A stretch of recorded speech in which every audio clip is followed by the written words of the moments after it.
नमस्कार दोस्तों, स्वागत है आपका हमारे YouTube चैनल संगीतांगन में।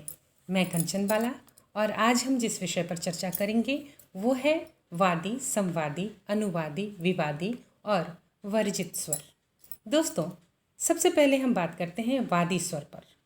वादी स्वर किसी भी राग का सबसे महत्वपूर्ण स्वर माना जाता है। इसे अंश स्वर, जीव स्वर या प्रधान स्वर भी कहते हैं। राग में इस एक विशेष स्वर पर ठहराव, अधिकाधिक प्रयोग और स्वर विस्तार का केंद्र होने के कारण इसे राग रूपी राज्य का राजा स्वर भी कहते हैं। वादी स्वर को ही आधार मानकर राग का गायन समय निर्धारित किया जाता है। दूसरे शब्दों में हम कह सकते हैं कि वादी स्वर राग के संपूर्ण व्यक्तित्व का परिचायक होता है। यानी अगर राग को हम एक व्यक्ति, एक सवायव के रूप में देखते हैं तो वादी उसका संपूर्ण परिचय है। अब हम चलते हैं संवादी। संवादी स्वर राग का दूसरा महत्वपूर्ण स्वर माना जाता है जो वादी के बाद ज़्यादा प्रयोग में लाया जाता है। संवादी वादी का परम सहयोगी स्वर होता है और यह वादी के साथ अटूट रूप से जुड़ा होता है। इसीलिए इसे राग रूपी राज्य का मंत्री स्वर भी कहा जाता है। वादी और संवादी के बीच कम से कम 4 से 5 स्वरों की दूरी अवश्य होती है। संगीत की भाषा में इसे वादी संवादी में षड्ज मध्यम या षड्ज पंचम का भाव भी कहते हैं। उदाहरण के तौर पर यदि वादी सा है तो संवादी म यानी 4 स्वरों का अंतर, और यदि वादी सा है तो संवादी प यानी 5 स्वरों का अंतर।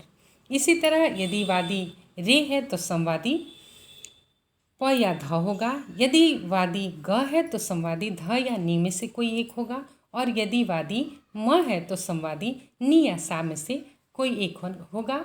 यानी 4 से 5 स्वरों की दूरी अवश्य रहती है।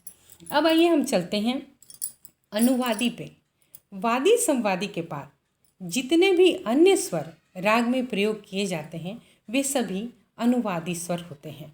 इसे अनुचर या सिपाही स्वरों की संज्ञा दी जाती है।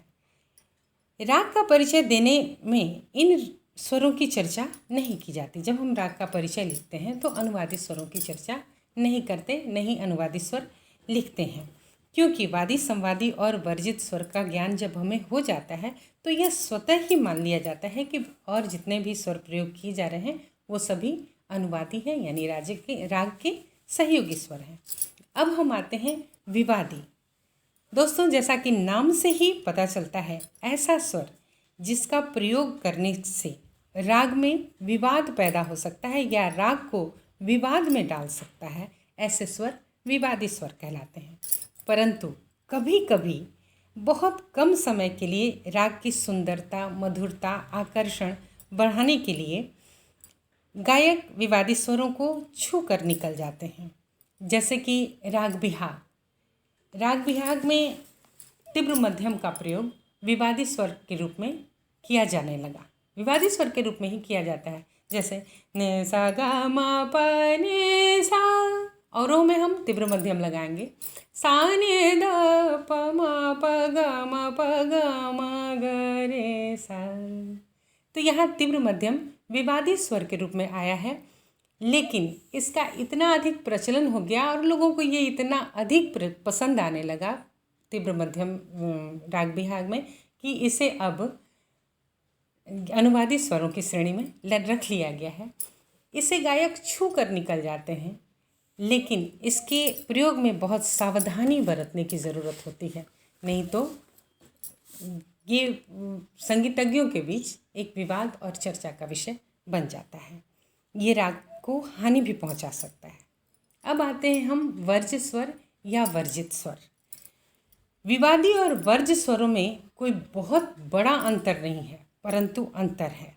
विवादी स्वर का प्रयोग हम कभी कभी उसके सुंदरता, राग की सुंदरता, आकर्षण बढ़ाने के लिए कर सकते हैं, स्पर्श करके निकल सकते हैं, परंतु वर्जित स्वर कभी भी राग में प्रयोग नहीं किया जा सकता। यदि वर्जित स्वर का राग में प्रयोग किया जाता है तो राग का संपूर्ण मूल स्वरूप ही नष्ट हो जाता है और वो राग कोई और राग बन जाता है। इसलिए दोस्तों, वर्जित स्वर का प्रयोग कभी नहीं करना चाहिए। आज के वीडियो में बस इतना ही। एक बात मैं आप लोगों से कहना चाहती हूँ, मैंने जो भी वीडियो बनाया है उसमें आपको किसी तरह की कोई परेशानी आ रही है या संगीत से संबंधित कोई ऐसे प्रश्न जो आपकी समझ में नहीं आ रहे हैं, आप मुझसे कमेंट बॉक्स में पूछ सकते हैं, मेरे वीडियो पे कमेंट कर लिख सकते हैं। मैं कोशिश करूँगी, मेरा ये प्रयास होगा कि जहाँ से भी संभव है हो मैं आपको उसका आंसर दूँ। Good bye.